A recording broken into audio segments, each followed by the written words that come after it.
अलवर लोकसभा क्षेत्र में चुनाव के दिन हमारे संवाददाता द्वारा स्थानीय नेताओं एवं आमजन से बातचीत कर जाना माहौल चुनाव का, जहां पर भाजपा समर्थित लोग 400 पार का दावा कर रहे हैं, तो वहीं कांग्रेस समर्थित लोग नोटबंदी और किसानों की समस्याओं की वजह सरकार विरोधी माहौल बता रहे हैं। तो वहीं हमारी टीम द्वारा खैरथल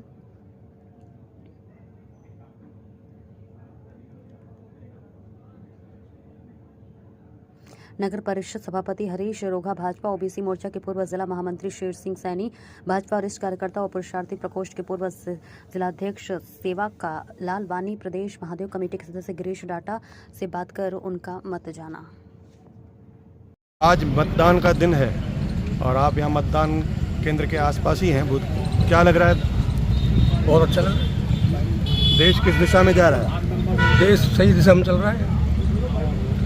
दुनिया जो तरसती थी 10 साल के शासन से, भारत सरकार के से, कि चाहे नोटबंदी हो, चाहे जीएसटी की मुद्दे हो, चाहे छोटे और मध्यम व्यापारी खत्म हो रहे हों, गरीब तबका खराब हो रहा है, किसान वर्ग परेशान था, वो सब इस समय अपने हित के लिए, देश हित के लिए वो मतदान कर रहे हैं। सरकार का नारा है अब की बार 400 पार, इसको कैसे देखते हैं आप? नहीं। दरअसल अगर ये कहते हैं कि हम बहुमत मारे हैं तो ये लगता है कि हमारी जो इमेज है वो घट गई है।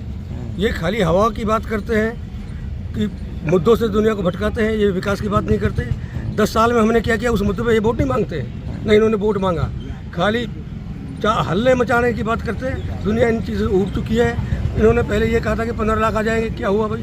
तो जनता इस बात को समझती है कि ये जो कुछ नहीं कर रहे हैं, काम के नाम पे जीरो है, ये तो विकास के नाम पर जीरो है, और खाली आपस में एक दूसरे को फिरकापरस्ती पैदा करके हम वोट लें। लेकिन जनता समझदार है, जनता भाईचारा चाहती है, भाईचारे की वजह से वोट पड़ रहा है और भाईचारे की जीत होगी। हाल ही में विधानसभा चुनाव के जो नतीजे आए वो आपके विरुद्ध आए, उसका क्या असर पड़ सकता है इन चुनावों पर? विरुद्ध नहीं कह सकते आप, सीटें कम हुई, लेकिन हमारा वोट ज़्यादा था, वोट % हमारा ज़्यादा रहा है, टोटल वोट हमको ज़्यादा मिले हैं। लेकिन कुछ सीटों पर हमारे बहुत नाम मत से आदमी आ रहे हैं, तो हम इसलिए सरकार से दूर हो। विधानसभा चुनाव में भी आपने खैरथल के विकास की बातें बहुत की थी जी, जनता ने शायद उसको नकार दिया। नहीं, ऐसा नहीं है। खैरथल की जनता ने विकास के नाम पर वोट डाला। ये पहला मौका था कि खैरथल नगर परिषद से कांग्रेस का प्रत्याशी अच्छे वोटों से जीत कर गया, और खैरथल की जनता बहुत समझदार है, वो अपने विकास का हिस्सा समझती है। चलिए, आप सरकार किसकी बनती नजर आ रही है? देखिए, हमको लगता है कि शायद हमारे इंडिया गठबंधन सरकार बनाएगा। Thank you. चेयरमैन साहब, आज मतदान का दिन है, आप पोलिंग में बैठे हो, क्या दिख रहा है माहौल? माहौल पूरी तरह मोदी में माहौल है। हमारे यहाँ पर खैरथल में और पूरे देश में शांतिपूर्ण मतदान चल रहा है। यहाँ कोई ऐसी ना कोई विवाद है, ना कोई ऐसी स्थिति है। शांतिपूर्ण तरीके से लोग आ रहे हैं, अपना मतदान कर रहे हैं। क्या लग रहा है देश किस ओर जा रहा है? देश 400 पार की ओर ही जा रहा है। Thank you.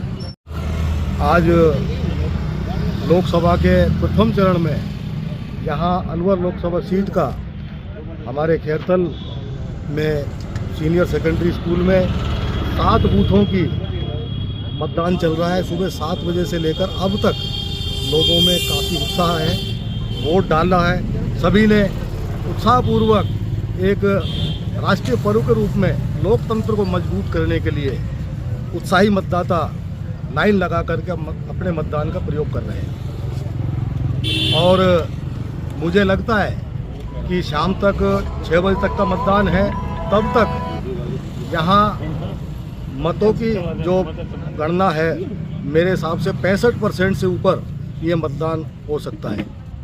क्या लग रहा है देश किस दिशा में जा रहा है? देश 400 पार की दिशा में जा रहा है। जो बीजेपी का, मोदी जी का विजन है, जो उन्होंने नारा दिया है, इस बार 400 पार निश्चित रूप से भारतीय जनता पार्टी और साथ में उसके घटक दल एनडीए 400 पार के नारे को सार्थक करने जा रही है। देश की दिशा बदली है, जो 70 सालों में कांग्रेस नहीं कर पाई। आज विश्व में जितना भारत देश का नाम है, वो शायद कभी पहले कांग्रेस ने भी प्रयास नहीं किए होंगे। और आगे भी मैं समझता हूँ कि अगले 5 साल जो रहेंगे वो बहुत ही उत्तम रहेंगे, और देश इतनी ऊंचाई पर पहुँचेगा कि शायद नंबर 1 पे पहुँच जाए, इसमें कोई शक नहीं। 400 पार का नारा कितना सार्थक होता दिख रहा है? 400 पार का नारा 100% सार्थक होगा। शायद 402 आए भले, 400 पार होगी, इसमें कोई संदेह नहीं है।